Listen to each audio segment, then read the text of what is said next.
being vulnerable won't hurt you by itself. Me talking about my struggles is not going to make me more depressed or make my life worse.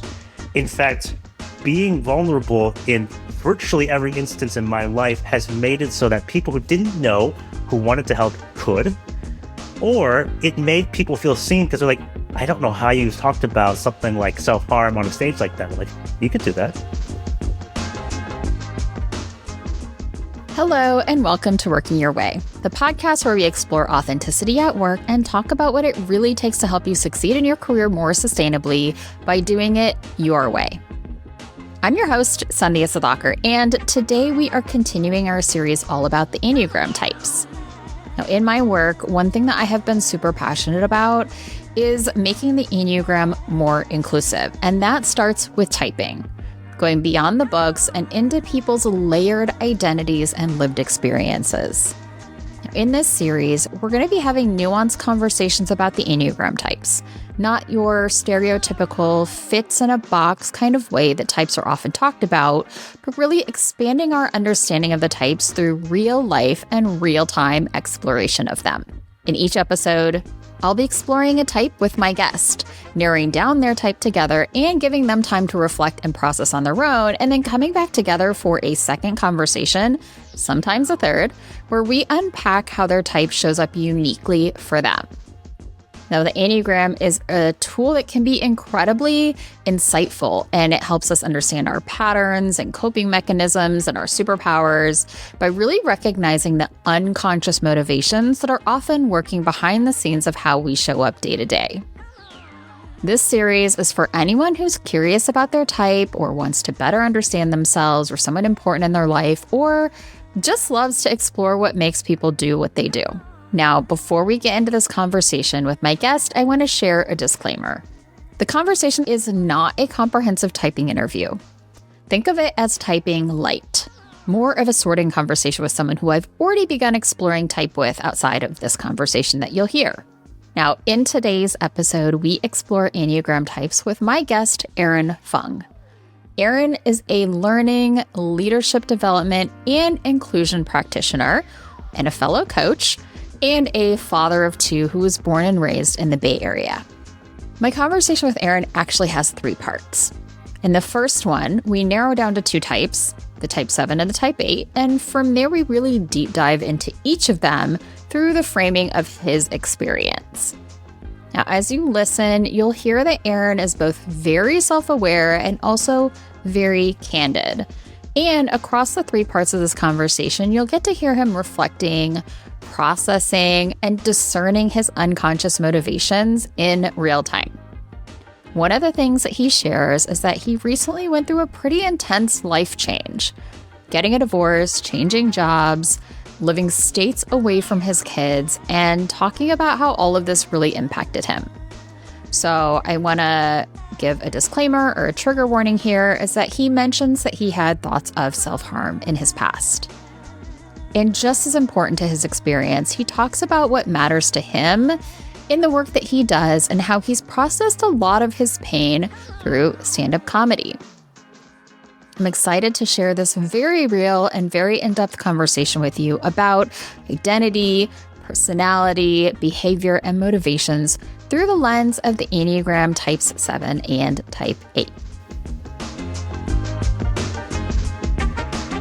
Okay, Aaron, welcome to Working Your Way. I'm excited to have you on. Thank you so much for having me. This is I've been looking forward to this conversation for a while now. Yes, this is going to be an interesting one because as a fellow leadership development expert, I don't know if we call ourselves experts, but somebody who works in the world of self-awareness and tools and assessments, I'm especially excited about this conversation. But before we jump into all of that, do you want to just introduce yourself and share a little bit about what you do? Happy to. So my name is Aaron Fung, born and raised in San Francisco, now a happy resident of Logan Square in Chicago. I guess what's most important about me is parent of two. I've got a 6.5-year-old son, Cooper, 4-year-old daughter, Clementine. So they tend to be sort of the focus of my life, and everything is kind of in service of them. By day, I work in learning and development at Universal Music Group. But in my previous careers, I've run DEI programs at places like Pinterest, and my most recent employer, which was WS Audiology, which is a medical device company. Early in my career, I was in consulting, Deloitte and Slalom, and tech sales. I became a huge advocate of and fan of human development while studying for my MBA at Vanderbilt. So getting my Hogan assessments and having a coach for the first time propelled me into becoming a coach myself. So outside of my day job, I do career coaching, use tools like DISC or IDI or Insights. And on top of that, I'm also an aspiring stand-up comic. So if you hear a smart-ass joke that doesn't land, that's probably why. And I'm excited to see where this goes. Yeah, no real-time audience feedback on this one, so you're never going to know if the joke lands or not. There's going to be a lot of awkward silence, most of it propagated by me. So I'm looking forward to that. Excellent. Me too. Okay, so we're going to jump into the Enneagram, and I'm going to be asking you a bunch of questions just to kind of like understand. We're going to cast a wide net at first, and then we'll start to narrow down. Now, all of these conversations that I'm having in these episodes with my guests, we've had some kind of prior interaction before, so I'm coming in with a little bit of maybe a narrowed down perspective of where you might land, but really for Enneagram, it's about those kind of core underlying motivations. And so it is really important to fully explore and just stay open-minded around what your type may be. So I'm going to do that, and I will hold all of those things, and you get to just talk about yourself. Sounds like a plan. And I did not bias myself by reading up on the types. I was like, let's just see where this goes from like a first-time exposure kind of perspective. Yes, coming in fresh is like the best way, and it will be especially interesting, like we started the conversation, to see how your language that you know yourself through the lens of and other assessments and just your own personal development and exploration like kind of sits or like marries up or doesn't with Enneagram. Sweet. Love it. Yeah. So we're gonna start really broad, and I'm gonna ask you, what are like 3 to 5 words you would use to describe yourself? Loud, direct, hedonist, curious, grateful. Okay. Tell me more about being loud. It's actually a struggle to not raise the volume of my voice right now. And I'm taking intense focus to kind of be like, let's just keep it at a reasonable volume level, because if I'm unconstrained, like at a conference or in a social event, you'll see me get very loud very quickly, very passionate about the things that I talk about or that I tend to put my time into, and kind of hyperactive, right? And I've never actually officially gotten the diagnosis of ADHD, although my therapist did previously say, yeah, you do qualify based on certain dimensions around hyperactivity. But I think that's always kind of been part of my personality, a little bigger than life. Probably started in the fact that I, throughout my childhood was involved in theater and the stage. So whether it was musicals or plays, to play a character was always a fun part of it. And to, quote lines from movies or TV shows was always something that came with relative ease. And that probably transcended into post-college, the workforce, and all the things I do now, including stand-up comedy. Yeah. And tell me a little bit about what it means to you to be a hedonist. Not many people would use that word to describe themselves. I like having fun, it's funny because that word actually first came to me in a TV show many years ago when someone's like, has anyone ever described you as anhedonic? And I'm like, what does that $4 word mean? And it's like, oh, completely joyless. I'm like, okay, so what's the opposite? Hedonist. Yeah, who doesn't like to have a good time? Who doesn't enjoy things that make them happy? I'm like, oh, wait, I know plenty of people who are that way, And I think that the word became particularly kind of part of my vocabulary when I was in business school. I got the Hogan assessment from my executive coach, and there's a piece to that which describes, dimensions of the environment around you in which you thrive. And it's like hedonism, like 100. I was like, so I really like to have a good time. I mean, that's kind of the reductionist version of it, but if I think about environments in which I've not enjoyed myself, it's the ones that have been joyless. It's like, oh, go into a back room and work by yourself for an hour. I'm like, that sucks. Yeah. Something where it's rote or repetitive or no interaction tends to deplete me of my energy and deplete me of that joy. It's probably why in every environment I typically get into, I typically start by saying, hey, can I bring joy to someone today? Can I invite someone out for a meal? Can I be the host for a happy hour or for an event? And if the environment lets me do that, then I'm typically a much better person to be around. And then when you talk about being direct, how does that help you and how does that hurt you? Let's start with the hurt because it tends to blow up my face from time to time. And sharing exactly what I'm thinking or exactly what I recommend, it depends. How it lands depends on how people are ready or not ready for that feedback, right? So it can be when I express an opinion that people disagree with. Sometimes that damages social capital, or it reduces my value in someone's eyes because maybe they don't want a challenge. Maybe they want just to be reinforced or to be backed up, right? And what I typically tell people is like, I'll share my opinions with you. You don't have to take it and do something with it, but please don't try to constrain my voice or tell me not to say something, because I have a strong fixation on agency and autonomy, and I try to give that to other people. Like, you can have your opinion. Doesn't mean I have to take it, right?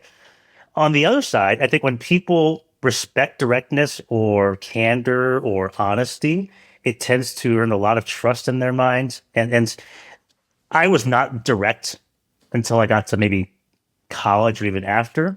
And it all even started because my best friend in college was super direct and a little bit of a prick to me the first week we met. And I'm like, who do you think you are?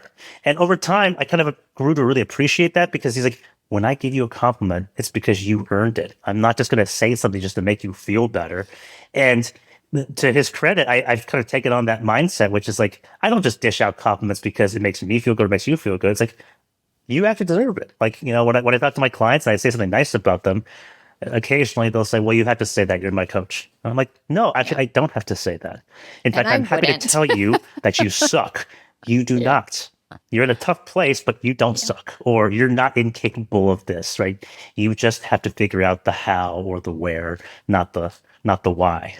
Are there a couple of words that you would, if I were to talk to the people that know you best in your life, are there a couple of words that they would use to describe you?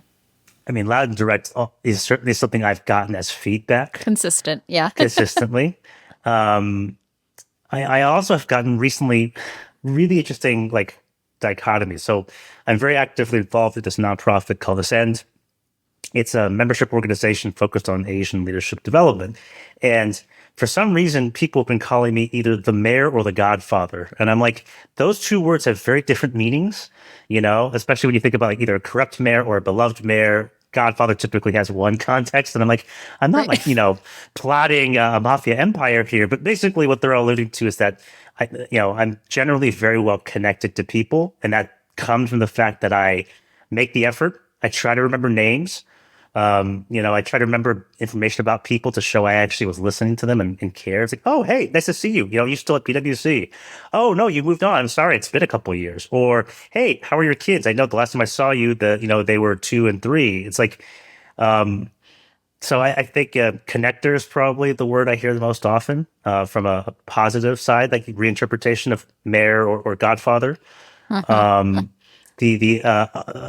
The critical comment, which is probably also true, is either overwhelming or easily distracted or scattered. And I can elaborate on each of those if you want. Yeah. Tell me, let's start with overwhelming. The very first time I got this feedback in written form, it was when I went off to business school and I took one of those 360 assessments. And the feedback started with, Aaron has this, wonderful energy he brings into a room, but that energy is overwhelming to the point where I don't want to spend as much time with him because it overwhelms me. And, you can't tell who said it, but I would imagine that person was either an introvert or someone who doesn't have that same kind of externalized energy, right? I think it was a great piece of feedback, and it took me a long time to figure out what that meant and also what I wanted to do with it, which was I don't want anyone to feel like I'm overwhelming them, because that's not going to make for a good working relationship, friendship, life partnership. But I also am not going to simply change my style, which I feel authentic with, just to suit one person. So over time, I kind of realized I need to find people who are not easily overwhelmed. Or in those environments where I have no choice, like it's a client or it's a peer, I have to know how to pull it back so I don't overwhelm. Do you take things personally? Yes. Did you take that personally? Yes. I imagine that was hard to hear. Yes. And in retrospect, I'm very grateful for it, but I think like anything, right? When you don't know how to take something, or especially when you have something you think to be a strength, like you think your energy or your extroversion is a strength, and it turns out to have had a negative impact, that's a real, a real struggle for me because it's like I can acknowledge that the things I suck at, I wouldn't get praised for. But if something is like I consider one of my strengths and someone says that sucks or that hurts me, I'm like, oh, So how have you like learned to channel that energy? do more. I mean, it's kind of like imagine if your battery has 100%, right? Typically that gets ground down based on just all of life's things. Well, imagine if my battery's at 200% and, the normal health of a battery says drain it all the way down before you recharge it. It's like, okay, well, in addition to my day job, in addition to my coaching on the side, I'm also going to see 3 or 4 friends for dinner this week. Or I restarted my stand up comedy last summer, right? Or yeah, I'm going to travel. Where? Scotland, India, Egypt, Jordan. People are like, how do you do this much? And I'm like, it doesn't, I mean, I need my rest and recovery time like anybody, but Sure. that's not depleting to me. Like when I go abroad, for example, I love to travel. I have a travel blog, which kind of captures my pursuit of 100 countries before my 50th birthday. Like I go to Scotland for a week. And admittedly, that's a bad example because I just chilled out, did scotch tasting, and did a lot of writing. But that adventure in getting there was not work. It was exciting and it was fun, right? Going to Egypt and seeing the pyramids, going to Jordan and seeing Petra. It took a little bit of work to do, but it didn't feel like work to me. So I have enough energy. Therefore, I'm going to deploy it and use it in the ways that bring me joy because I'm a hedonist. Yeah, but I think that's it's a great, I don't know, coping mechanism or tool, right? To just do more, to have hobbies, to have more social interaction, right? To like run that battery down more. So Yeah. and things that bring you joy. Okay, so we talked about overwhelming, talk about being easily distracted or scattered. Would you say that you have a hard time like finishing projects or like following through on things? I used to struggle with it. Like I would never finish a book, or I would start a lot of things and not finish them. And the turning point in my life for this was, for example, as a college sophomore, it was a college freshman. I got cut from the tennis team, and I was resolved to like make the team my next year. And I stayed in the tennis courts or in the gym every night, working on my serve, hitting against the wall, and then eventually I made the team the next year and played for 3 years. But it was interesting to think about like, oh, that's the kind of effort it takes to actually plan something and complete it. And, there are still things in my life after that where I started and then didn't finish. But for the most part, I've gotten better at coping and finding ways to complete things. So I read on average 40 to 50 books a year. Do I finish them one at a time linearly? No. I will start and have open 3, 5, 10 books. But the good thing is that I do come back to it these days and I do finish it and I can say, oh, definitively, what did I learn from that book? Was it good or bad? How long did it take me? So I'm getting better with a lot of that sort of planning and completion of things. But there's still moments where it's a struggle. You used the phrase or the words take charge and dominance before. And I would like you to say a little more about that. Like, what does dominance mean to you? How does it show up for you? The answer, I think, depends on the environment I'm in. It's probably a desire for more control or to control the outcome or the experience. So because I have a strong personality and I share what I'm thinking verbally and externally, I've had to learn how to like pull myself back a little bit. But if I was just free to my devices and my own kind of natural instincts, I would say, okay, no one here is speaking up. We have a project to get done. What do we all think we should do? Like just prompt the question and see if people respond. And, it started in grad school because I think that's a very contained environment where you're kind of taught to work with different people, especially people who are difficult or operate in the same thinking that you do. How do you get things done? Who is the leader? Who has power? Who has control? Right. I've also found like this has become particularly prevalent in my work with Ascend because it's about Asian leadership development. There is a reticence to be dominant or to raise your voice or to express your opinions publicly in many Asian cultures. And that's not an overstatement. It's been researched quite a bit, whether it's filial piety in origin or whether it's keep your head down and don't invite scrutiny from, previous generations of immigrants. That's a really common thing. And the funny thing is, my dad's an immigrant, but came here when he was 5. My mom was born in San Francisco, raised in San Francisco, and they never taught me to kind of like be that like traditional,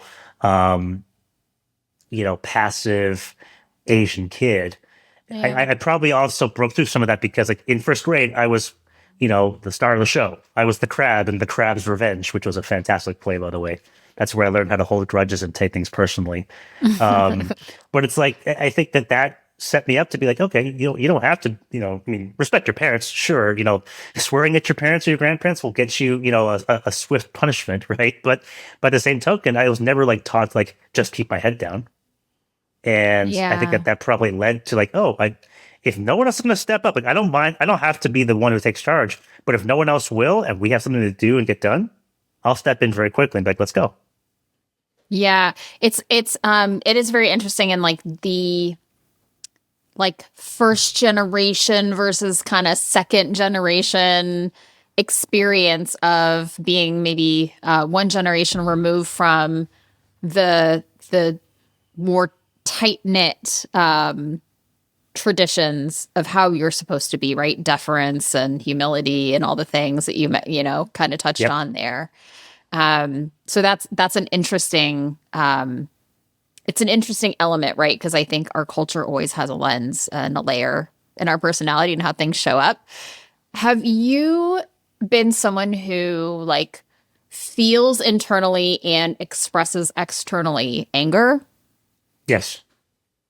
Yeah, so it's something you identify with. I think anyone who says no, honestly, is a liar because I think everyone has some anger at some point in time. Now, do I find myself like the Hulk and raging and turning into a big green monster and bashing cars up? No, thankfully, I've got some control or some constraint, right? But absolutely, I think there's anger at things that matter to me. Certainly, what's happening politically, and it's January 2026. We've seen a lot of things in Minnesota that have made me very angry over the last few days, especially. But yeah, I think that anger in my life, however it expresses itself typically subsides relatively quickly. So it's understanding like, okay, maybe you shouldn't send an email while you're angry. Maybe you shouldn't do anything while you're angry. Breathing is a remarkably effective tool if you just remember to use it when you're angry or frustrated. And then what about conflict? You said you're very direct, right? Blunt, Mhm. honest, maybe sometimes to a detriment of yourself or others. And I'm going to assume that means you don't shy away from conflict in a big way. No. I mean, do I go out of my way to pick fights with everybody? I try not to, right? Because, what's the old saying, like, pick your battles. And my response to that many years ago was, okay, I pick all of them. And the response was, that's not how that works. And I've learned that you can't pick every battle. You can't fight every fight because it will deplete you too quickly. And not that you only save it for one big battle, but it's like you got to know at certain points when to call people out, to call people in, to be willing to push back when people are trying to run you over, to set boundaries. And I have these conversations with, members of our nonprofit organization, whether they're leaders or volunteers or students. And I have it outside of that context too. And I think it's important to know your boundaries and your red lines in life to where you have to have a tough conversation. Does that mean cursing and swearing and fistfights? No, it could just be like, hey, we're going to talk. I think something's wrong here. And with virtually every situation where I've called someone out or called someone in, I can't think of a time when it hasn't better, but it's like most of the time it makes me either feel better or it makes the situation better because something is unresolved. Someone is not aware of something, right? And that could be me, or it could be the other person, it could be both of us, right? But it's like having a tough conversation with your romantic partner, your best friend, other people in life. Those are important moments that you should not be afraid to step into, no matter how uncomfortable they are. And I'd like to think I'm pretty good at having some of those tough conversations by virtue of the things I've experienced in my lifetime, especially in the last 2 years, getting laid off from jobs, getting hired from or to new jobs, going through a separation and a divorce, calling upon friends who I've let down or, calling them out when they've let me down. I think it's like those are tough moments. And no one ever prepares you for a difficult conversation with your parents or your spouse or other people, right? The only way you get to practice it is by literally doing it and either Yeah. doing it the right way or botching it completely. Tell me about your, I guess, orientation to like power and power dynamics. I have this strong reaction to, for example, abuse of power or bullying. Like whenever I've seen movies in the past where someone is getting picked on, it always kind of like lights a little fire under me, even when it's a very casual thing. And especially when you have historical reenactments or movies that talk about, um, dark periods in American history. And that can go into, Japanese internment. It can go to Chinese exclusion, or even a step outside my own, like myopic lens of being Asian. It's like the treatment of Black Americans in this country for the last, several hundred years, right? It's like I see stuff like that and it drives me crazy. And so it makes me think about what is power? What do I care about with power? And I think to me, at its core, it's just about autonomy, right? Like everyone should have the ability to make the decisions for themselves, that don't affect other people, right? Um, I think that there have been moments in my life where I felt very powerless or deprived of power because I didn't recognize what it takes to get to a certain place in life, or what kind of preparation you have to do before you get on stage, or specifically, I've been thinking about like my mid 20s when I felt like, oh, well, I didn't try very hard in college. I got a crappy GPA and I didn't have the job I wanted. And, in retrospect, it's like, oh, well, you got the job you deserved, not the one you wanted. You wanted a better job? Okay. Well, you should have done better in school. You should have put work into it. You should have finished the projects you started. Maybe you're missing information or knowledge. Maybe you should go back to grad school, which is what I did, right? So I found that, power, or lack of power, has been the case more often, has been very revealing about what matters to me. Oh, I don't have this ability to do this. Does it matter to you? Yes. Okay. So you don't like being, broke in New York City, for example. That was just me before business school, right? Working for a nonprofit, living in a 5-bedroom, 1-bathroom apartment with 4 roommates. I was like, oh, this is fun, but it's also like, not the place I want to be at, 28. Like, okay, well, go change it. So Yeah. power in that respect became like, I have to go get it so I can get what I want, or the place where I want to be. Yeah. And how do you feel about vulnerability? Even saying the word vulnerability is it makes me smile a little bit because I'm already very candid and blunt. Like I have no problems being very uncharacteristically vulnerable, and maybe it's just because I don't have any shame. I'm admittedly very shameless, but it's like I also think that we sometimes put so much on ourselves around what we can or can't say or disclose. And I'll give you an example. 2 specific instances last summer, where I first put up a post on LinkedIn because I was coming out of a dark period of my life. And then I was on stage at the same conference, doing a stand-up routine. But I ended the stand-up routine by talking about the things I've struggled with.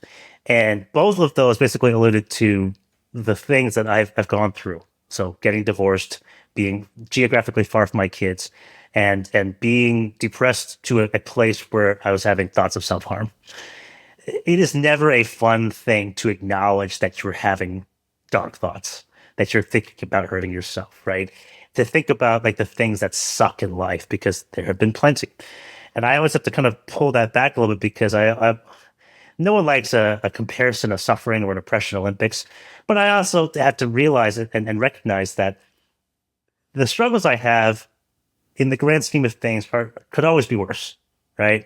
And I remember last summer, as I'm going through this divorce, as I'm, feeling very lonely and being far from my kids, people would say to me, "Well, how come you're not completely like broken down?" I'm like, "Oh, don't worry. I've had moments like that, but I'm also not struggling to get my kids across the Mediterranean on a raft just so that they can live another day.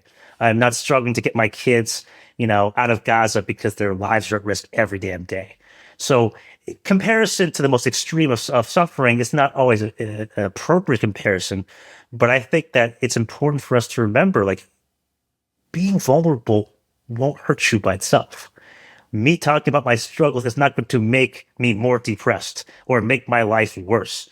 In fact, being vulnerable in virtually every instance in my life has made it so that people who didn't know, who wanted to help, could, or it made people feel seen because they're like, "I don't know how you talked about something like self-harm on a stage like that." I'm like, "You could do that." Like, "No, I Right. couldn't." I'm like, "You're inserting a self-limiting belief. You could do it with the right motivation and the right psychological safety. I know for a fact that me disclosing that is not only going to not hurt me. In fact, more people will probably be thankful that I said something about it because it's a real subject. It's not a bullshit subject that people are like, "Oh, thank you for talking about the same subjects that we've always heard in every professional conference." I'm like, "Yeah, fuck all that, right? Let's talk about something that's real that we're actually experiencing or that I'm actually experiencing." And I think if more people were vulnerable and just could acknowledge that they're holding onto something, I think the world would be a better place for a lot of people. How good at showing vulnerabilities or weakness were you when you were younger? Yeah, I was not good at it. I think, the first 10 years of my life, I was an only child. And it's like, I wouldn't ask for help, but I guess I would demand things because I was an entitled a little emperor or a little princeling, depending on whatever metaphor you want to use. Only child syndrome. Only child syndrome, right? It's just like, and the arrival of my little sister at when I was age 10, did change like, "Oh, hey, I need help. I need some attention or time." Like, like, "Hey, there's another kid here, right?" Or, "Can I have a ride?" Or, "Can you teach me about this?" And there were a lot of moments, even through high school, where I think I struggled to ask for help just because I was ashamed. Like I was actually really bad at math, which is deeply ironic for a Chinese American kid, but it's because I wasn't putting any time or focus into it. I was distracted. And I think that did persist into early adulthood because again, I got to that point in the mid-20s where I was like, this just sucks. Who have you asked for help? Well, I asked my girlfriend to introduce me to someone at Google. Yeah, but do you even know what you want to do? No. Okay, then so it's like you're not asking the right person for help. You're not asking for the right help.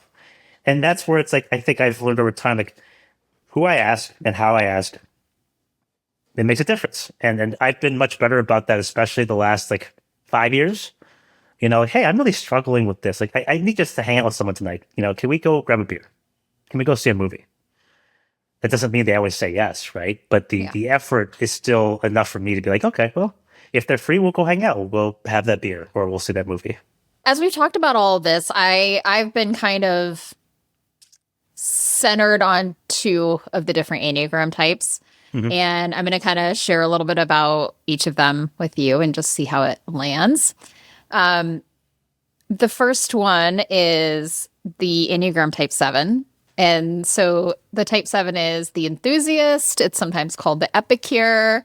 This is a experience all of life, be excited, experience joy, it's positivity, it's options and possibility. And these people are great ideas people, don't like to have constraints, like to move around, start different things, have a lot of variety in their work, in their life, and also great at ideating. Can, blue sky brainstorms are like where they thrive.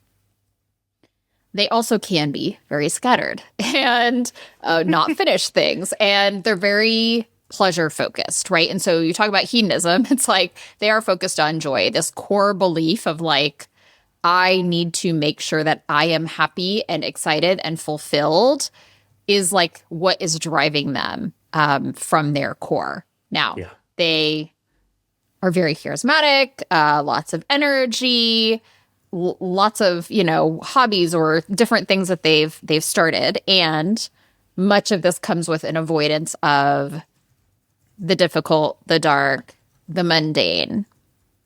And so there's a desire to escape the present moment into the future, into possibility. I think your initial description of type 7 spot on, and I think that it doesn't, none of the words you use surprise me in the slightest, right? When I think about, I don't like constraints. I do like variety, I do struggle and kind of present a scattered perspective. So some of the words I even gave you, I think line up very directly to the words you're choosing to use or that describe the type 7. But yes, do tell me about the other type, because I'm curious to hear about, option. What's behind door number 2? Yes, behind door number 2 is the type 8. Mm-hmm. Now, the Enneagram type 8 is called the challenger, sometimes called the protector. So the Enneagram type 8, where the 7 is focused on joy and fulfillment and staying excited, the Enneagram type 8 is focused on being strong and self-reliant and being in control of themselves and their destiny. And you use words like agency and autonomy and taking charge. 8s are natural leaders, high energy. In fact, the like overused strength, it's like their energy gets so big, they kind of take up the whole room and can intimidate people or overwhelm people with their energy. And it's like but 8s are also like very passionate. Think like lust for life. And 8's motto is like more is more.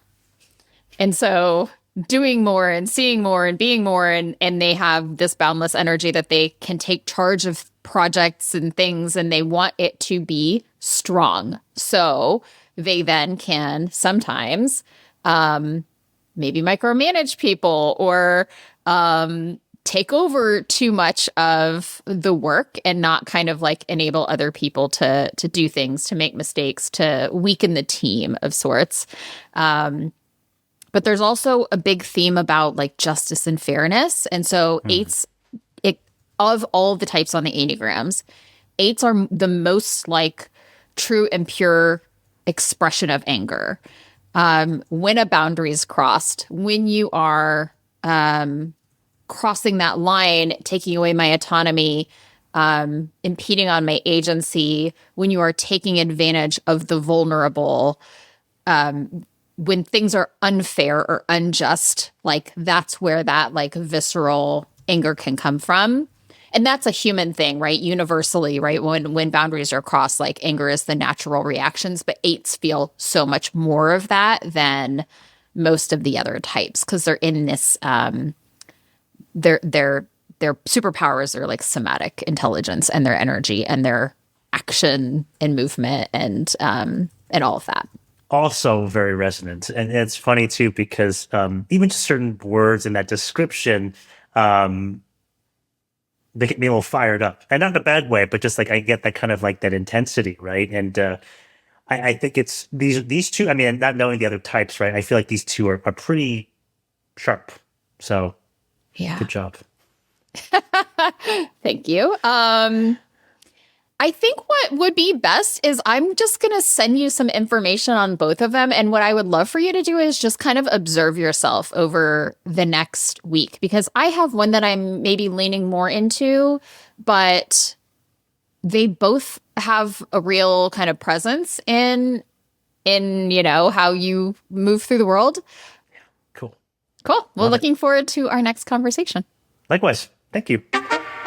For each of these discussions, I've helped my guests narrow down their type, and I give them some homework, some reading and reflection questions usually. And part of this is so that we can have a deeper discussion about their type, but also part of this is so that we can be sure that we've really landed on the right type. Now, we left Aaron with the type 7 and the type 8 as the two options most likely to be his dominant Enneagram type.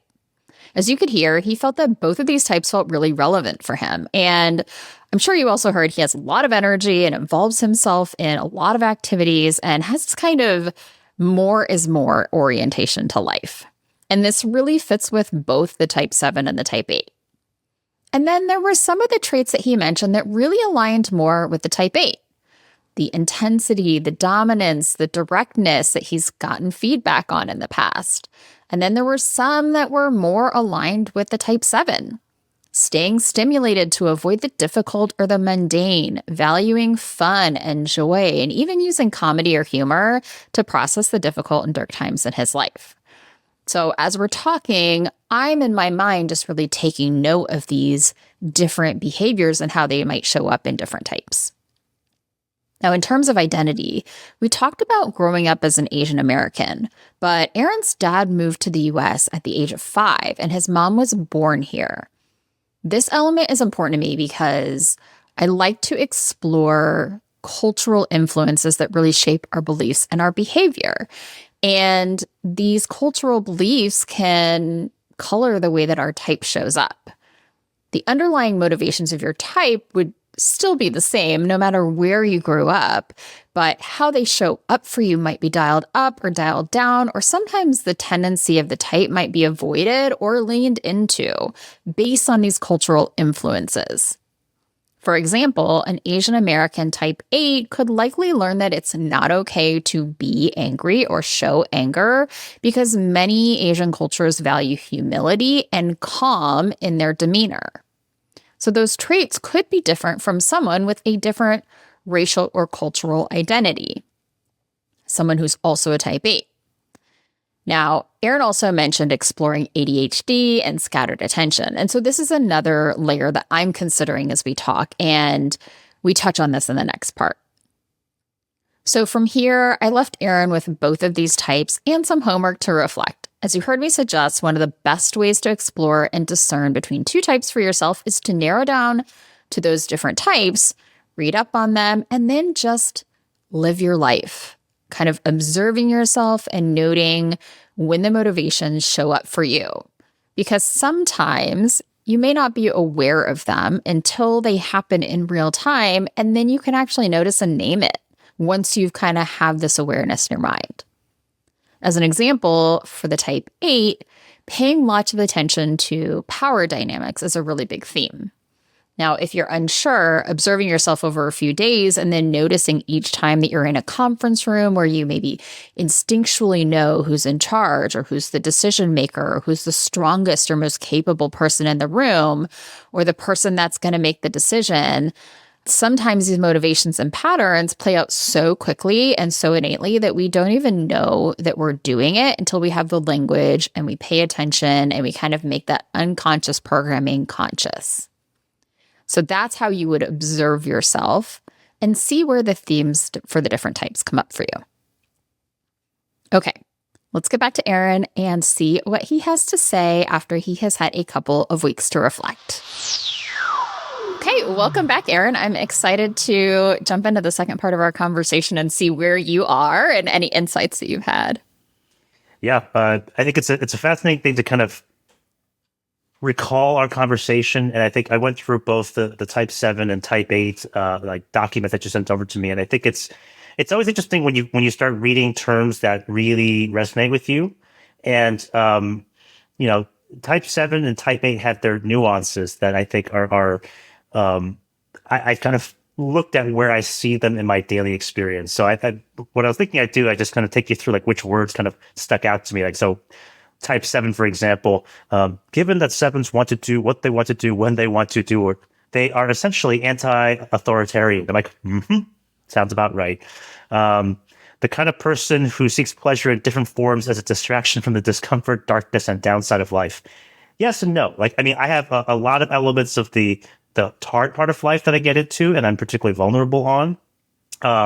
But this idea of resisting the growing up, Peter Panning, I'm like, yeah, that actually does sound kind of like me, One sentence actually was very much anti me, and there was a sentence that said, this archetype's dark side reflects the opposite of these qualities in its unconscious unwillingness to face the pain of separation, aging, and mortality. And I was like, no, does not resonate whatsoever. And I've gone through a lot of these dark moments. So the death of my mother 10 years ago, 3 friends who developed cancer over the last 18 months, my own journey, even going through separation, divorce, distance from my kids, thankfully now, which I've moved back closer to them. So it's just kind of fascinating. You read through and some things are like, Yes. Other things are like, I don't think so. And some of the summary points, like the passion is gluttony, the virtue is sobriety. And I'm like, yep, that one actually kind of stings a little bit because there's associations around gluttony. And I'm like, yeah, do I like eating, drinking, and playing a lot? I do. It also makes me feel like I need to, work on my recognition of gluttonous moments, or what, sobriety means, not just alcohol or food or other things, right? Right. Right. The piece on sort of like what counter types there are, the relationship to other types, I think I probably need a little more clarity on from you. But it was, again, very interesting kind of to read. Type 8 was a interesting contrast because it starts off with, I think, terms and ideas and visuals that are very intense. Literally the first trait says anger and the willingness to confront. And I'm like, yes, not a positive thing in the world, but it's also like, yeah, that is true. Like, do I confront? Do I challenge authority? And all these words here that describe it: rebelliousness, punitiveness or revenge, insensitivity, dominance, autonomy. There's kind of a general like negative sense I get from it, but I'm like, that's not wrong. I feel like actually a lot of these do describe some of the ways that I come forward in my my personality and my energy. The passion is lust. The virtue is innocence. Some of these words are very strong ranges. And I'm like, even though it creates a strong reaction, I'm like, it's not wrong. I think I certainly, I think, agree that these two types have a lot of characteristics in me. And I think I'm in general a 7. And I think that there are more than a few moments where the 8 emerges in life. Yeah. And if we talked about just isolating it to like the core motivations of the type, outside of all the other words, behaviors, and things, if we say type 7, their core motivation is to feel happy and fulfilled and to stay excited and to avoid pain, versus the type 8 is to be strong and self-reliant and in control of themselves and the things around them and to avoid weakness. Does either one of those really sit with you more than the other? Just based on intuition, I'd say 7. Hard to focus, jumping from topic to topic, right? Stimulation really kind of sets the tone. Like that certainly feels right. Does that mean there are moments where I feel like the type 8 kind of like dominance, intense? No, in fact, it manifests in a lot of ways. In my nonprofit board service, in my engagement with my university alumni group, or in my stand-up comedy, like those elements come out strong. But if I feel like there's a natural tilt toward one or the other, I think 7 kind of means a little bit taller or a little bit stronger than 8. Yeah. And that could just be my own bias, Yeah. And what I want to do is unpack this a little bit and talk a little bit about like who you are today versus who you have been for a lot of your life. And it's almost like this exercise in like exclusivity. So like some of the things that you talked about with the 7 that you deeply resonate with could also be very true for an 8. Some of the things that you talk about with an 8 could be very true for a 7. So I want to like kind of look at those a little bit deeper, if that works for you. Yeah, totally. Okay. First of all, before I get into that, what was the experience of going through this, like kind of coming out of our last conversation, doing some reflection? And I will caveat with, and you may say this too, is like you do this kind of thing a lot because it's a core part of like your profession. So what was this process like for you? When I first started doing assessments like this, I looked to it to tell me something I didn't know, right? Or almost tell me what to do with it, right? And that's a hard thing because no single tool or document or person is going to ever be able to do that exclusively for the rest of your life. So you have to be comfortable with some ambiguity, right? Same process here. It's like I'm being typed into one of these types. What does it tell me and what does it teach me about things? And again, I go back to certain words which stuck out either in our conversation or even in the document itself, right? So when you talked about possibility being a type 7 thing, like I'm always thinking possibility, right? That doesn't mean I don't plan. That doesn't mean I can't finish things. But is it harder? Yeah. Why is my reading list at 17 currently reading instead of being 3? Because I start a lot of different things and I don't always finish them in the time that I plan to. But that is something that I've come to do a lot later in life, which has probably been more of a compensation mechanism than a natural default. Like I do not go linearly one book to the end and move on. I will shift my interest. I will shift my focus, right? What's fascinating too is like I think I can be different types in different places and drive with a very different set of characteristics. So, for example, working in the DEI space, like I did in my previous job, I was a type A a lot because I'd have to bring that energy around why this is important to people who don't care or don't understand Yeah. why they should care, right? I can't just do that by, you should be positive in life because it's nice to be inclusive. Like, it is, but that's also not always the right mechanism to motivate or to influence people around a serious topic like, hey, maybe you're sexist or you're racist or you've been saying things that quite frankly are stupid or ignorant or not right, right? Um, so yeah, I find like there's a work persona, there's a play persona that I kind of find. And like you said, it's not just one. I'm not only type 7 in my whole life. I'm not only type 8, but it definitely rises and falls depending on the situation.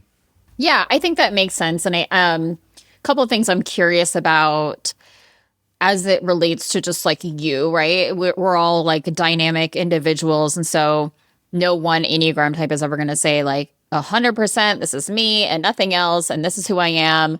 However, what we're looking for here is that core motivation has played like a real driving role in your life for the entirety of your life in some way.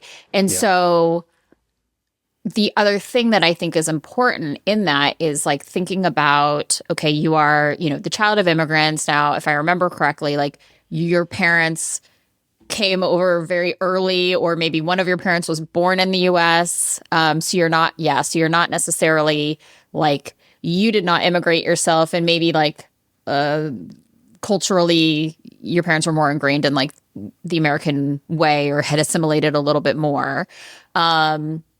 However, you're still you look different than some of the kids you probably went to school with. And now in San Francisco, there's a much larger Asian population. So I think like some of these things are interesting things just to hold and to explore. Like for me, neurodivergence is always something that I like to understand in the context of this, where like if that's something that plays a role in your life, like, okay, jumping from thing to thing and being interest-based is also like very heavily like an ADHD quality, right? And so like those types of things too, it's like, okay, how do we think about like the different layers and what those different layers might be driving in like a nurture sense more so than like a nature sense? Does anything like stand out for you as I talk about that? Not necessarily culture neurodivergence, but like major life influences in that sense.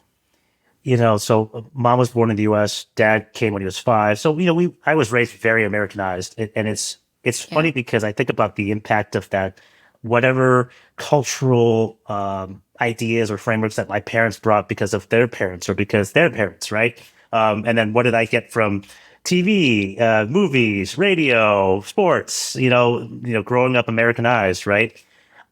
Again, thinking back on certain like words that I've seen my whole life, like has a problem finishing things. Like I had a problem with that early on, and I think I still do, right? It's like starting a lot of things because I think novelty is a word that really captures what drives my interest, right? The new, right? There's something appealing about the novel, right?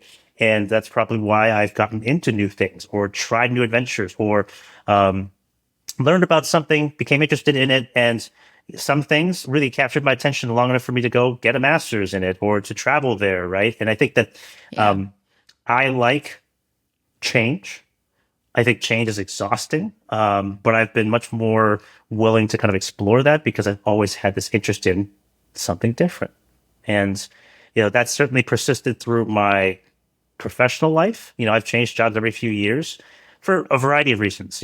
Some were to get off the road or to not be traveling as much for work.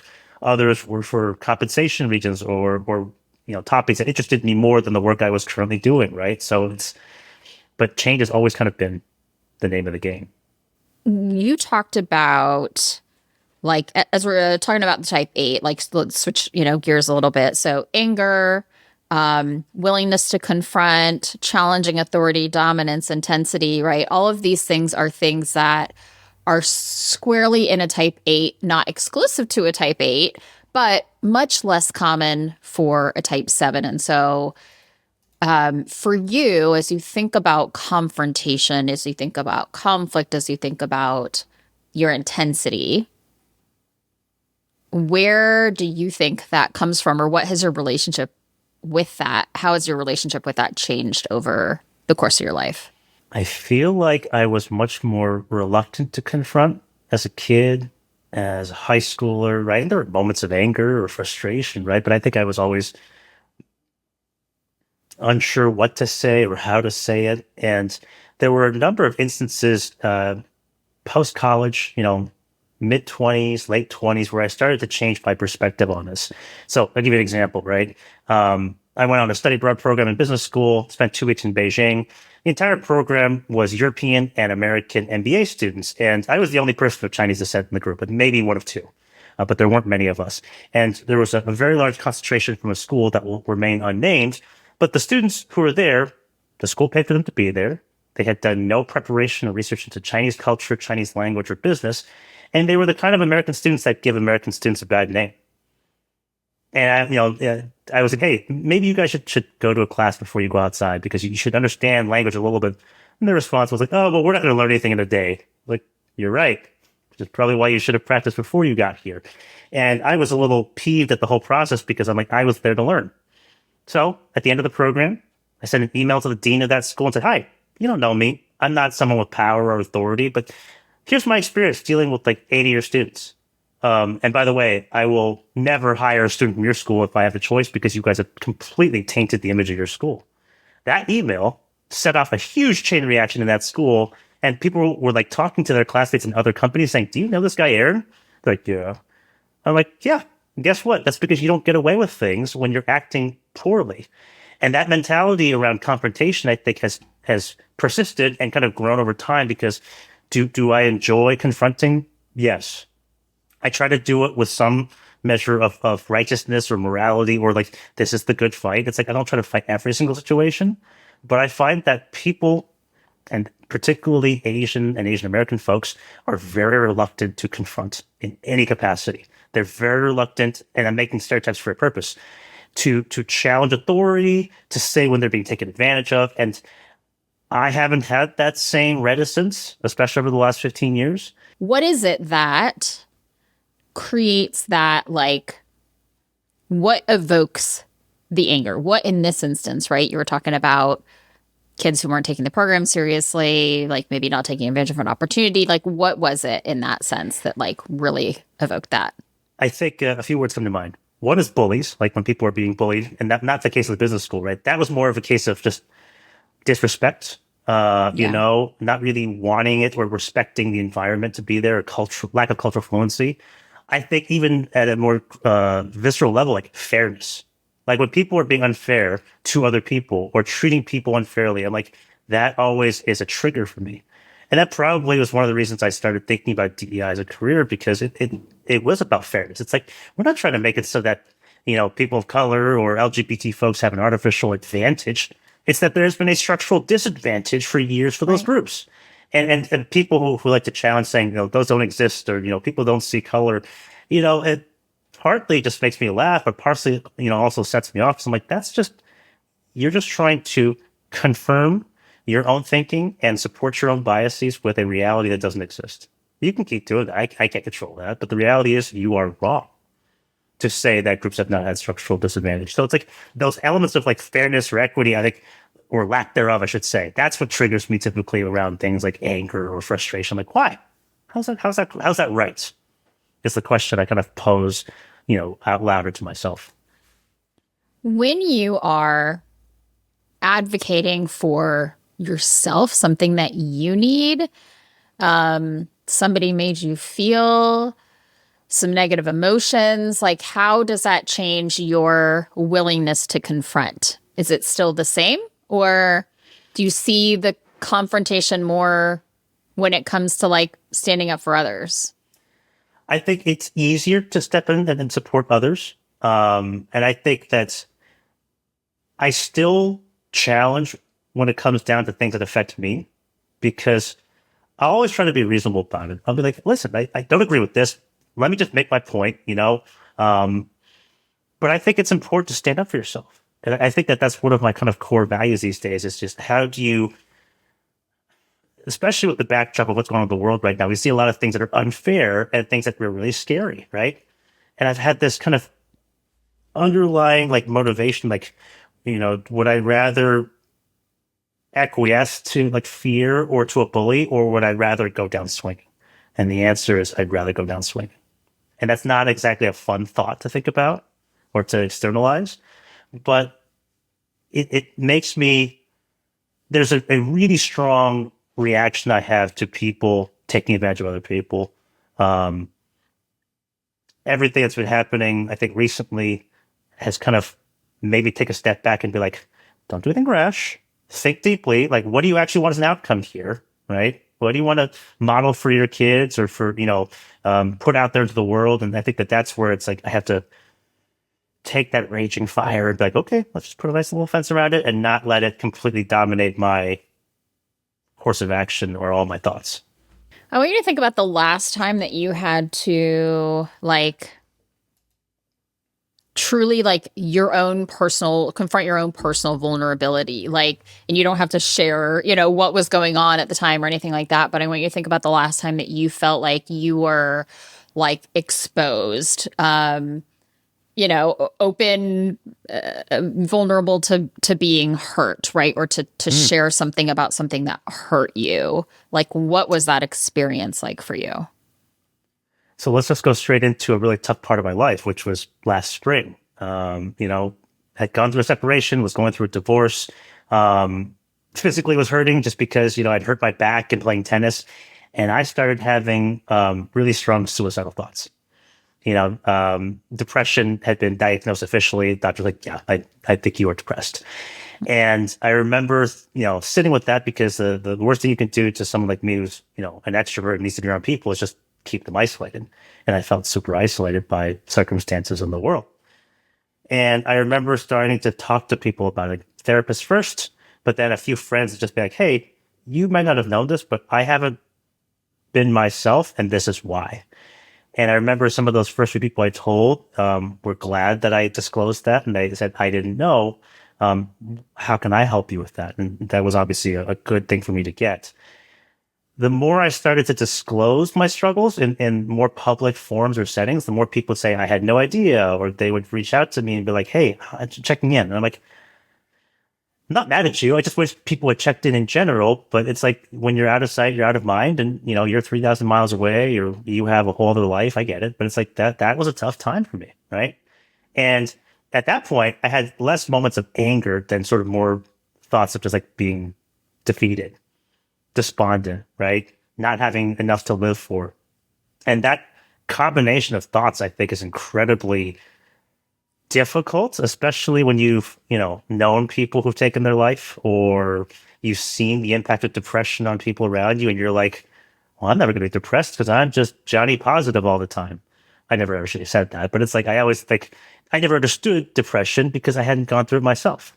Yeah. And being on the other, well, am I on the other side of it? I don't know. But it's like, I think being on this side of it has given me a ton more perspective about when I have tough moments, when I have things that I'm struggling through, not just things like, oh, I stubbed my toe. Oh, I didn't get that job I wanted. I think those things go away. Something like depression, even if you are start to overcome it, whether it's medication or therapy or something else, you still don't forget about the way you felt those days and how just completely and utterly destroyed you felt. At least that's how I look at it. Yeah.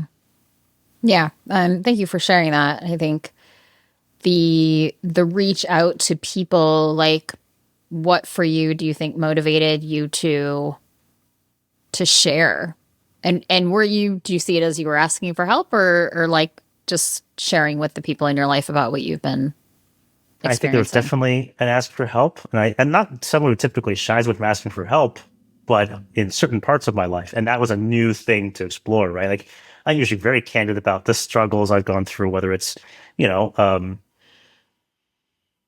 being being far from my family, being like living in Chicago or living in Jersey and having my family be in California, right? Or the struggles that I went through with my ex-wife, right? Or raising a child who is mostly nonverbal. And that's tough for me to take because I'm so dependent on hearing things and receiving and transmitting verbally, right? Yeah. How I went through that time, honestly, I'm not really sure, like, because it's kind of a blurry time. Right? Like, I wasn't clear of mind. I was not clear of heart. I think everything was a very confusing time for me. And I didn't have the support that I think I wanted or needed to be in a good place. Like, it's easy to compare where I was literally 2 months ago to where I am now because living in a place like my apartment in Jersey, I never once felt like it was home. I moved here to Chicago. I rent an apartment. It's fully furnished. My landlord lives down below. Even that first day I was here, I met up with someone who helped me move in, which was awesome. It felt like home. And the way I've described my feelings over the last month is that I feel like I'm slowly thawing from a deep freeze. Like the version of me that you might have seen in 2025 was not the version you would have seen in 2020, before 2024. Is basically kind of where I draw the line. Do you feel like you're somebody who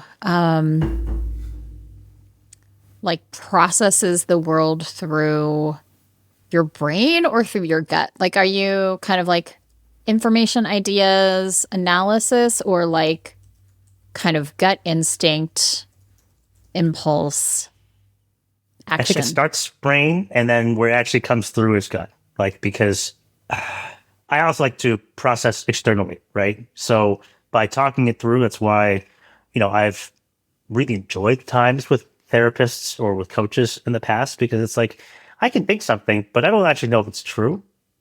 Then I say it out loud and I'm like, yeah, that feels right. Not as logical, right? It feels right. That touchy feely stuff that we always poke fun at, right? And it's like, that to me is it's true when it feels right. Where do you feel something when it feels right?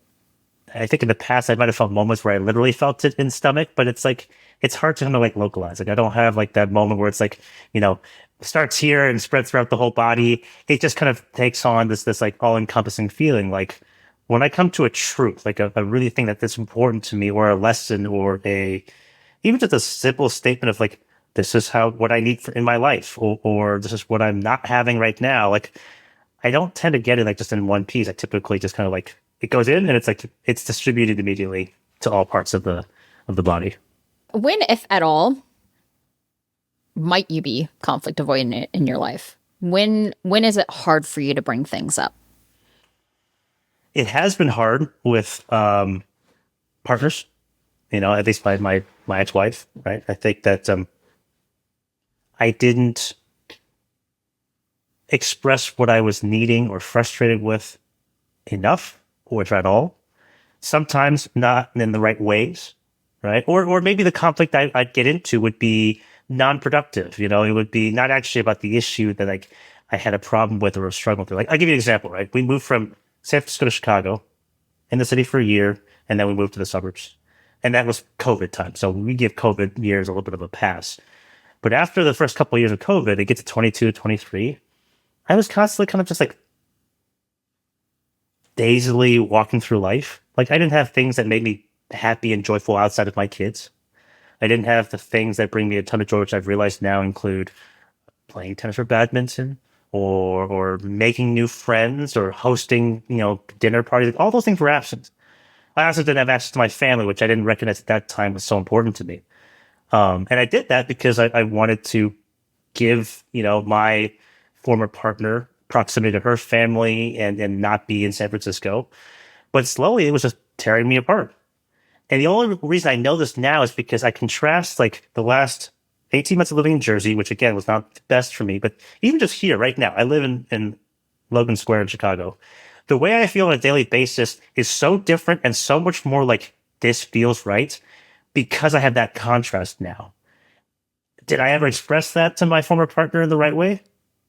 I don't think so. Which sucks. Like, I like to think I'm pretty straight shooter, but did I express it with the right language, tone of voice, timing? Clearly, no. Because if I had, we might have been able to address it. And maybe we tried, and maybe we both thought that we did it in our own ways. And I can't speak for her, but I know that from my side, did I express it? No. Did I express it the right way? No. Yeah. Would you consider yourself more of an optimist or a realist? That's a hard question to answer. Because based on what I see and sometimes what I believe, I feel like I'm more on the cynical side. But I still believe anything is possible. Like, I moved to Jersey. The first 6 months are all kind of novel because it's new, but then I quickly realized that this is tough. And so I set myself on this path to kind of get back here no matter what it took. And it took me 12 months of solid search, which, by the way, all those job searches, none of them actually turned out. Like, the reason I even could come back here is because a former colleague of mine who wanted to work with me and I wanted to work with her wound up working on this project together, which got me back here. I believed it was possible, but I had no clue how it was going to actually work out. So I'd say that there's plenty of optimistic moments, but they ran into a lot of realism and be like, oh, the market sucks, or DEI is not going to be as viable an employment option as it used to be, or maybe ever will be again. But I do believe that a lot of things are possible. So I guess now that I'm saying that out loud, maybe I tilt more towards the optimist side. Like, it's hard to say. Do you often, or how often do you delay delivering bad news to people? I'm usually pretty straight shooter with that. Like, I mean, I like to be composed with it. Like, when I had to ask 2 of our board members to step off of our board, I didn't want to just come in guns blazing, proverbially speaking, and just be a dick, for lack of a better phrase. But we had tough news to deliver. It's like, hey, you've been involved for a while. We think it's time for you to roll off. And having to handle their responses was not easy, but it was also a really good experience in being like, hey, we asked you to do, at a minimum, this.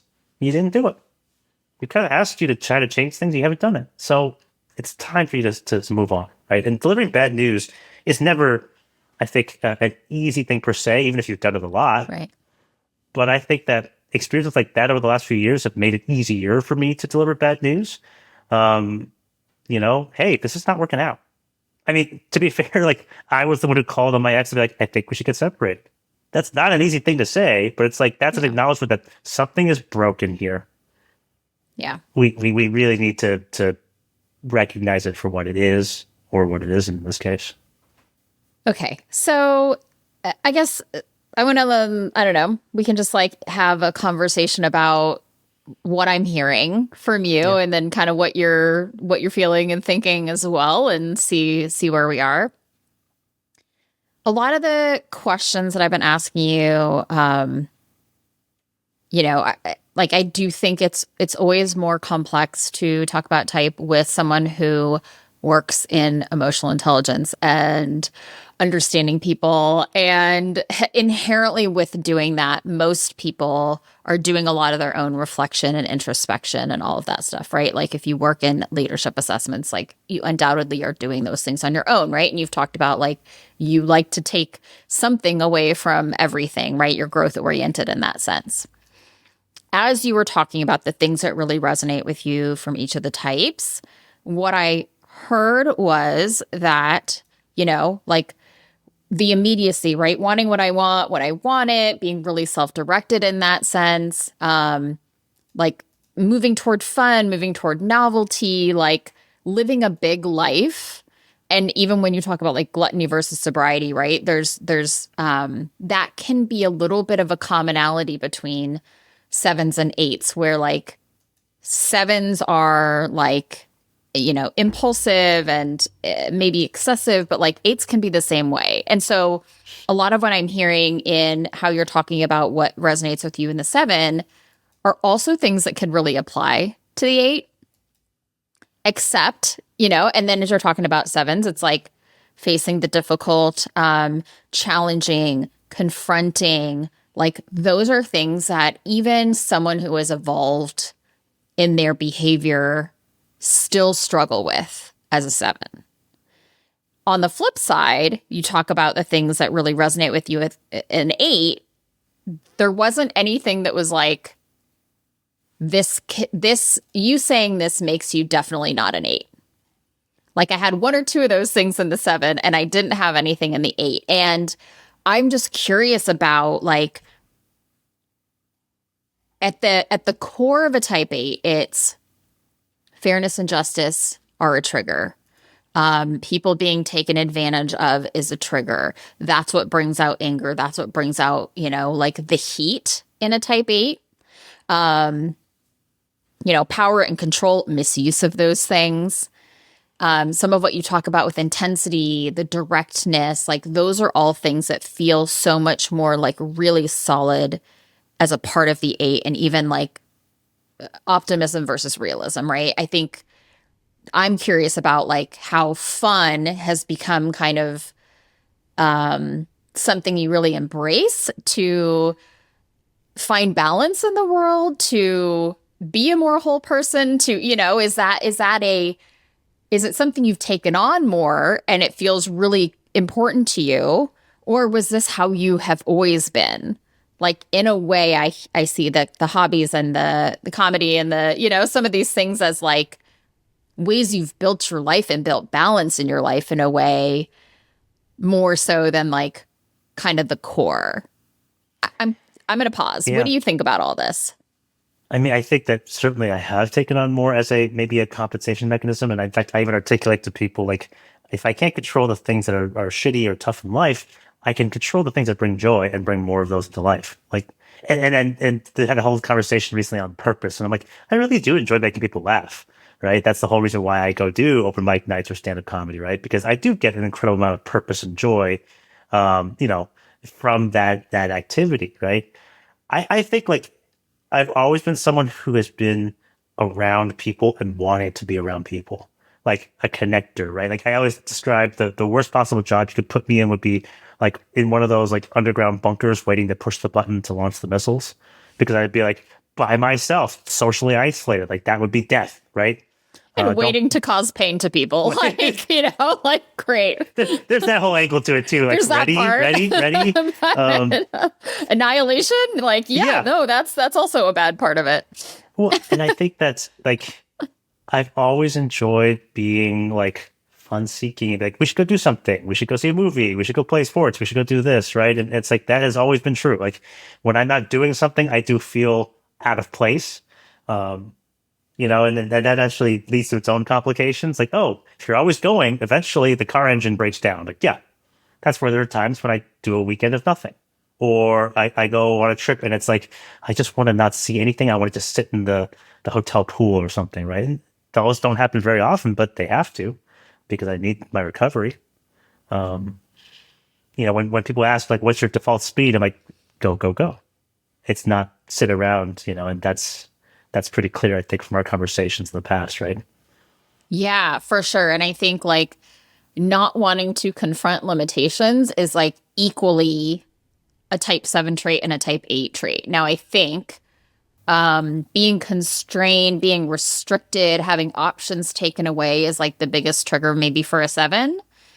For an 8, that looks like I don't want to be controlled, micromanaged. Like I don't want my autonomy taken away, right? It's just like there's a little nuance between those. But often what I do hear from type 8s is like almost like a denial of having physical limitations as a human. Like, no, I can do anything. I can keep going. I have all this energy, right? And then like, we get older, we're like in our late 30s or early 40s and we have a back, like those kinds of things where it's like, there's like a lust for life with an 8. Like 7s love excitement and 8s, like a lot of people I've heard, like the motto is more is more.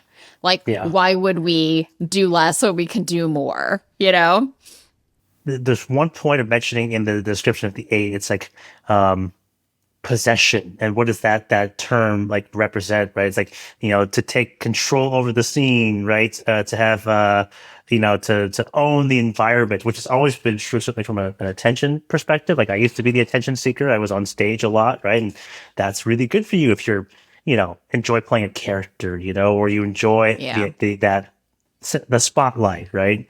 That's still the case, right? Like I still relish an opportunity to be on stage, like open mic night last night. 15, 20 people. Not exactly the same as being on stage last summer in front of 2,500 people, but still a stage. Yeah, I'm curious. Like, what do you think about that? Do you think that, is there part of you that's like curious about it? Is there part of you like rejects the idea that like maybe it's more 8 than 7 when you came in, thinking a different thing? Like, how do you feel about it? Well, I think your observation that there are dimensions that maybe could provide pause for a 7, but not really any sort of like counterproof to 8. I think it kind of reminds me of like when I think about two, like if I were to look at these two just descriptions in isolation, I might perceive one as being sort of like my strength and one being a weakness, right? Strength of positivity, weakness being anger, right? Because we have codified that, and I have certainly done that in my life, right? Yeah. But I kind of think it's not that simple or that reductive, right? There are things that I do from both of these, right? I feel like at my core, I want to be a 7, but I probably manifest more often as an 8. Yeah, I think your observation is right on that, like, there's a positive connotation to certain things and a negative. Like, anger is not something that is, like, perceived well in our Western society. I don't think there's probably a lot of cultures who say anger is a good thing. And when we think about what it's useful for defending ourselves, defending our boundaries, protecting other people. Like, it's not about, like, if we shift from anger is about like causing harm or it's harmful to like anger is putting your power to use for something that is beneficial for justice. Like, does that resonate with you in a different way? It does. And there's a pop culture reference, which I'll make, which is like, I find myself watching Star Wars a lot recently, especially season 2 of Andor, which deals with the beginnings of the rebellion and sort of the disintegration of the Senate, and all these things like you could draw parallels to modern America, right? I think my 8-ness, for lack of a better word, comes out in sort of like this idea of like there is a morality or a righteousness that needs to be represented, right? There are things that in hindsight and with the benefit of time, people can look back upon and say there were right and wrong things. And I find myself always thinking about World War II as being the classic example. It's the period of history that I studied the most, whether it's the European front or the Asian front, and I think it's having studied all these examples has made me very strongly convicted in that there are right and wrong sides to things. You can be on the right side of history and have done wrong things as well, right? Yeah. And that's been proven through, whether it's Nuremberg trials or even any of the follow-up investigations that happened throughout the years and decades afterwards. So, yeah, I mean, like, I feel like the 8 comes out in just like this idea of like, I feel called to something, which is a little bit unusual. What I want to do now is, one, offer you maybe a third short conversation. Really like kind of focus on the 8, or, I want to check in and see where you are, first of all. I would be down for a follow-up conversation because I feel like you've given me stuff to think about. And if the goal is to get to like, this is the one, I'm not there yet, right? Like, I don't think I've gotten to that definitive state, right? Because I'm stuck in between two. And I don't like being in the middle ground. I like to be much more decisive and clear, but I don't have that ability to say, yes, I am right now. Yeah. Like, I think I'm straddling too much, and it's like, doesn't feel right. And I feel like it's not the right place to be for me to be like waffling between 7 and 8. Okay. We're going to come back then. Okay, cool. I'll look forward to it. Cool. Okay, I hope you enjoyed listening to that part of the discussion. We're really embracing the spirit of non-closure here. And by that, I mean personality and motivation is not something that's able to be neatly tied up in a bow. There are layers and complexities to every individual I meet, and therefore, discerning between two types can be very complex. This exploration is really about what's the real motivation behind the behavior and what did it get you? This is the heart of this tool that we call the Enneagram. And at the end of the day, every type uses their behaviors to get different needs met. Now, one other thing that we touched on here and in the first part, considering what is most true for me versus how I want to be seen or the self-image I feel comfortable taking on. Now, this is something that I come across from time to time, and it can be shaped by a lot of different things. There can be this layer of what is valued or accepted in society versus what isn't. These lenses can really impact what we're willing to see in ourselves. Aaron shared that he had a strong reaction to the words about the 8, anger, dominance, and possession. These are not generally positively viewed in society. There's also the factor of this huge life change that he's been through and really working through all of that. He's a very different person than he was just a few years ago. And so an exploration like this can be challenging when someone has experienced a lot of internal change, whether it's rooted in the challenges that they've been going through or the work that they've been doing to heal and process those challenges. An example for me here is the work that I've been doing to really allow myself to feel my emotions instead of moving through into, solving or doing or kind of setting them aside in order to just move forward and move toward my goals. I would describe myself very differently today than even 5 years ago. And so understanding that is important as we discern between Enneagram types. Now, in this final part of our conversation, Aaron and I come back together to wrap up the conversation, at least for now. And in the meantime, I sent him some deeper questions to help him explore his patterns. I'll share 2 out of the list that I sent him here. One was, when life starts to feel painful, limiting, or disappointing, what feels more intolerable to you? Being trapped in emotional pain or deprivation, or being powerless, controlled, or at the mercy of someone else. Now, 7s would typically say the former, being trapped in pain, and 8s would most likely say the latter is harder, being powerless or controlled. Now, another question was, do I use intensity to protect myself from being hurt, or do I use positivity to protect myself from feeling pain? 8s would more often say intensity is used to protect themselves, and 7s might more often say that they use positivity to avoid feeling pain. I just wanted to share a little bit more about my process as we dig into this discussion around, is he a type 7 or is he a type 8? Okay, let's get back to the final part of the conversation. Okay, Aaron, welcome back to Working Your Way, and we're going to continue this in part 3 of our Enneagram discussion. Yeah. Took a little time to kind of reflect, because I think as I prepared for our very first conversation and even our second conversation, I have this lens over of what I have been recently by virtue of the big changes in my life or where I want to be. And, I think the questions that you posed to me offline kind of got me thinking, what have been kind of full lifetime patterns? Specifically, I think you asked a question, which was, when life starts to feel painful, limiting, or disappointing, what feels more intolerable to you? Being trapped in emotional pain or deprivation, or being powerless, controlled, and at the mercy of someone else? And I was like, ooh, the latter phrase obviously is a very viscerally powerful one. But yeah, that's kind of, I think, the feeling, right? It's I'd rather be in a state of self-inflicted pain than externally inflicted pain, because at least I chose I chose this relationship and it didn't work out, or as opposed to someone, taking my family member away from me. Right. Yeah. And I think that how I looked at things outside of my control for the majority of my life was kind of it is what it is, or that's how it's going to be. It's kind of very resigned to whatever was current or whatever was the status quo is going to be that way forever. So I think for at least 25 of my 43 years, that was my mindset. So that's kind of my thought around autonomy kind of started with I have none, or everything is set and I can't change anything. And that to me now has become a very different perspective.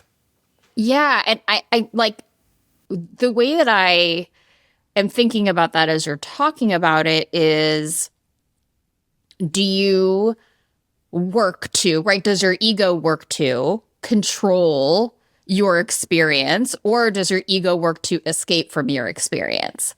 And I think like it could be both, but it's kind of like which one is the more foundational thing that's happening, if that makes sense.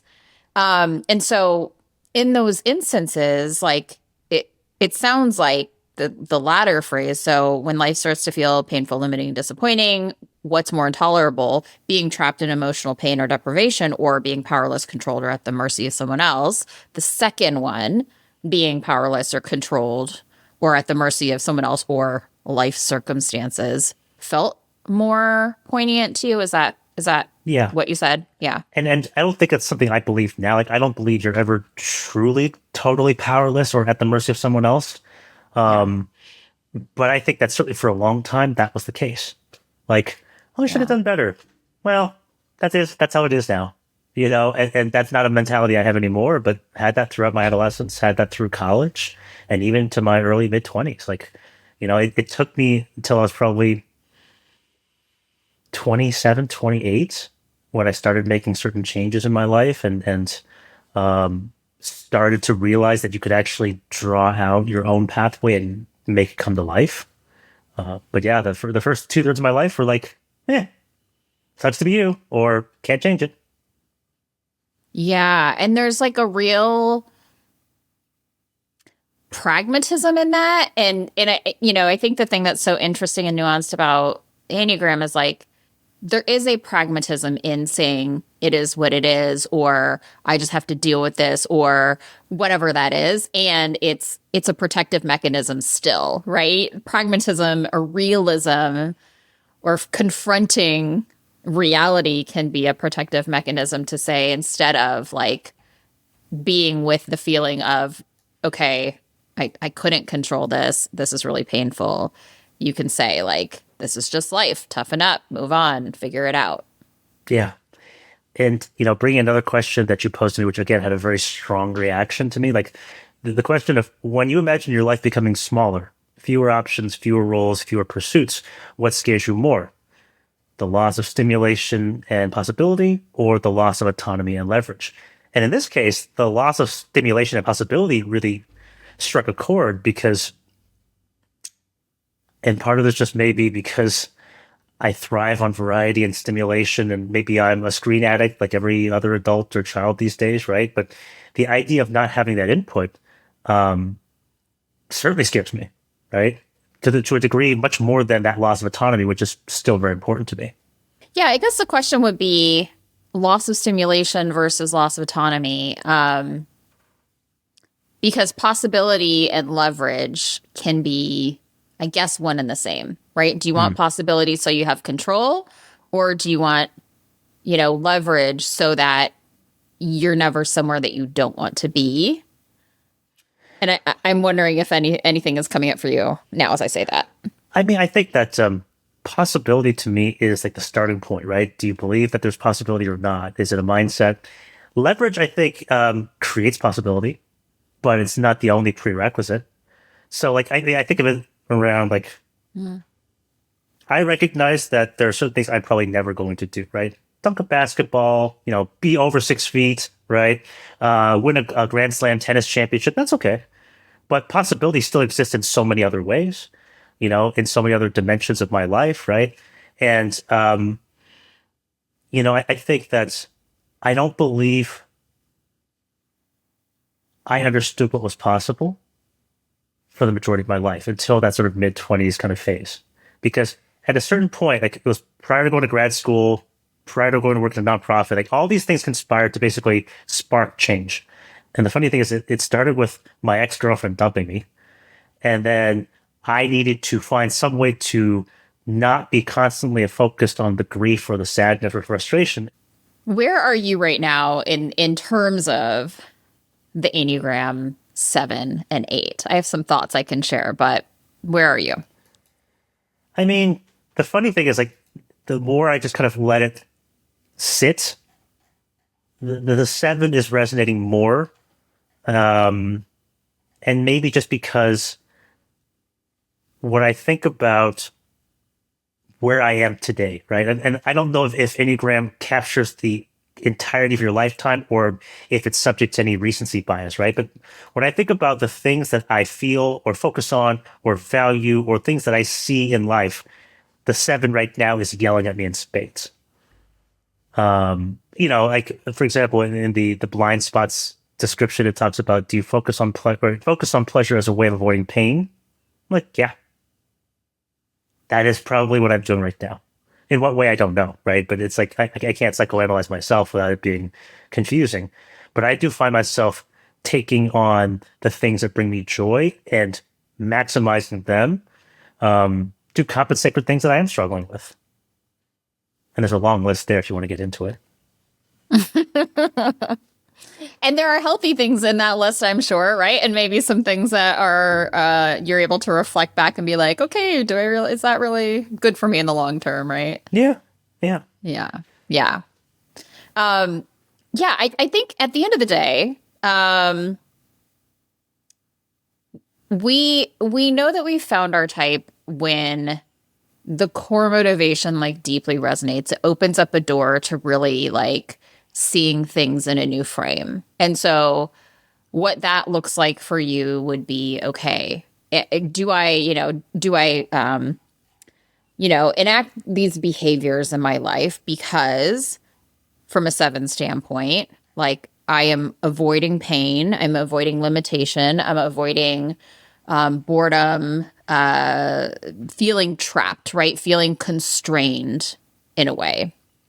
Or do I enact these behaviors to avoid feeling powerless, out of control, weak, vulnerable? Both types are not gonna love sitting in a situation where they were not in control of their destiny and something really difficult happened and now they have to feel pain and suffering of some sort. Yeah. So is it regaining control or is it escaping, in any false way, right? Yeah. Which interestingly might be the same thing for me, right? Because escaping might be my only mechanism of expressing control of a situation which I don't have any control over, right? If it was purely a decision made by someone else, or if it was purely a circumstance that happened that I had no influence or no part in creating, right? And I think that when it comes to moments or things that, I did have a role in and maybe I dropped the ball. I didn't do something right. I did not perform or did not carry out on my responsibilities, right? Like, taking responsibility is hard because I think some people, and this might apply to me, it's like maybe I prefer, keeping a veil of ignorance over, my eyes as opposed to actually seeing what's happening. The question for you would be, now, like, yes, are you using pleasure, stimulation, distraction, even humor, right? Like comedy, using comedy as a way to process difficult things could certainly squarely sit in either one of the types, right? But I think, is that allowing you, like, let's assume you're using this in a really positive, healthy way. Does it allow you to process the difficult emotions and like stay with it in a way that you maybe couldn't otherwise? Or does it allow you to demonstrate some vulnerability out in the world and like embrace vulnerability, not as a bad thing or a weakness, but like as a part of the human experience? I think that I do use humor as a way to process things. I certainly do make light of a lot of things because I try to see where I truly feel about something. Like, if I talk about divorce in the context of like my comedy, it's typically much more jokey, not as much about the vulnerability. When I'm with my therapist, it's a little different story, right? I'm like, here's why I'm pissed. This is what sucks to me. This is what really frustrates me. It's a very different angle. So I guess sometimes I'm not quite sure. Is it vulnerable for one audience is different for another? Why do you share so candidly and openly? Part of it is just how I process things. I process things verbally and vocally. Like, when I have a conversation with my career coach, I like to talk things through, and then usually I get to the way I feel or what I think by processing. I also have enjoyed being like a showman, being like on stage. That's why I used to do theater, musicals, stage acting. I think that's also why I like comedy, because I like being the center of attention. And I found that by sharing more about the things I've gone through, it gives people a very different lens to view me because I still have the jokes and the entertainer personality, but I can also talk about like the serious stuff. Like, and that's, I think, something that I'm trying to emulate from my favorite entertainers or comics out there. Like, they're able to talk about intelligent subjects or difficult subjects and also make you laugh about it. I'm like, that's not easy. That's something I aspire to. 20 years ago, how would you have dealt with that stuff? I don't know if I would have processed it or been able to verbalize or articulate what I was feeling. I might answer in the what happened, what do I do about it, as opposed to how do I feel. And you called me out on that in one of our previous calls, right? It's like I didn't ask you like what you did. I asked you like how do you feel about it, right? That's a question actually it's hard for many people, including me, to deal with sometimes. How do you feel? Okay, so here's the thing. I think, if the type 7 is resonating with you more, like that's the right one. I think as long as you're like grounded in kind of the course of your whole life and you're seeing the pattern kind of pop up, and maybe it's something that you just want to spend some more time with, right? I think it is always hard to have these conversations when someone is in the midst of a lot of transition and change too, because it is when not only do coping mechanisms come up, but also like we're searching for healthy ways to evolve, right? And so you may not see some of the patterns as much because you're actually actively working against them in a good way, right? And also you may also be kind of in the spin of like what I want to see versus what I don't want to see. And so I think for the purposes of this conversation, let's talk about what does growth look like for you as a type 7 through that lens of a type 7. Having a positive outlook or positivity focus is not a bad thing on its own, but obviously at a cost of like acknowledging reality, or only just distracting with things that are pleasurable or hedonistic doesn't really acknowledge that life is not just all the happy sides of things. It's not just all heads or tails, right? You get both. And, I think, for me, I think I'm going to keep talking through these things because when I find people in my life who I have a ton of trust in and vice versa, it's very easy for me to just be like, here's what I'm feeling right now. And, those conversations have been particularly helpful for the last year because, talking to people about how well things are going, like that's a rare conversation, but also that doesn't really help me in the long run. It's just to only focus on the positive. So I feel like, I guess, getting from that, away from just only the things that bring, joy and pleasure would probably be something really helpful. And I guess sobering is probably the best word to, it's used in the document, but it's also something good to give me perspective, to help me appreciate what feels so good, as well as to handle what, feels so bad. Yeah. And it is always that, like, I feel with every Enneagram type, there's the strength, the talent, the natural innate ability to do something. And then there's the overuse of that, right? Or the use of that as a coping mechanism, as like a false way to convince yourself of something, right? Almost to lie to yourself that like you're doing something and you're not doing that thing, right? And so for the 7, it is the energy and the enthusiasm and the charm and the, doing things, feeling good, right? Chasing excitement and opportunity and possibility and pleasure, which can be your greatest strength. And it's just that one little, 1 degree flip into, am I doing this to avoid something, or am I doing this like with agency? Yeah. To use what I'm great at out in the world.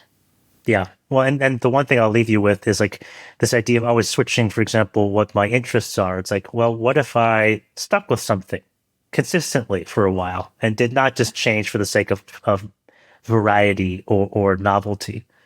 That question, by the way, is sticking in my craw now. And I'm like, what is possible when I stick with something all the way through? I'll let you know. Yeah. And you can report back on your distraction book. Which I still haven't finished. So, awesome. Thank you so much for the time. I appreciate it. Yeah, thank you for doing this exploration and opening up so much. It's like truly like an honor to have these conversations and Likewise. just hear the real stuff. So thank you. Cool. Thank you. Okay, I hope you enjoyed that conversation as much as we did. Now, you may have found yourself relating to a lot of this conversation, or maybe not relating at all. But if you did relate to it, I want you to just remember that this does not necessarily mean that you are that type. If you found something that Aaron said that really resonated with you or felt really true for you. Humans are dynamic and complex, and there are many, many ways that different Enneagram types come to life in all of us. That's one of the reasons I'm doing this series. And so just know that we will all have some shared experiences, and any awareness that we can build about ourselves from listening to something like this is great. And Enneagram is still primarily about understanding the core motivations and drivers beneath your behaviors. If you're interested in exploring this tool for yourself at work or for your organization, reach out to me to learn more. I love to do this work with teams where we sit down together and we really customize the plan to align to the specific business goals that you're pursuing, and then help you map out how your team can thrive and accomplish those goals based on its unique makeup. Go to selfatwork.com and just schedule a meeting with me and we'll talk more about it. Now, if you're interested in doing some reflection on your own and exploring your type, you can also download my Enneagram Type self-reflection guide at the link in the show notes. Thank you so much for being here. If you like this episode of Working Your Way, be sure to follow or subscribe so you'll always catch the latest. If you want to bring these kinds of conversations into your workplace, check out selfatwork.com to learn more about my team coaching, Enneagram workshops, keynote speaking, and other ways that we can work together. And to find detailed show notes, explore all the resources from all the episodes and all other things working your way, head to selfatwork.com/podcast. We'll see you next time.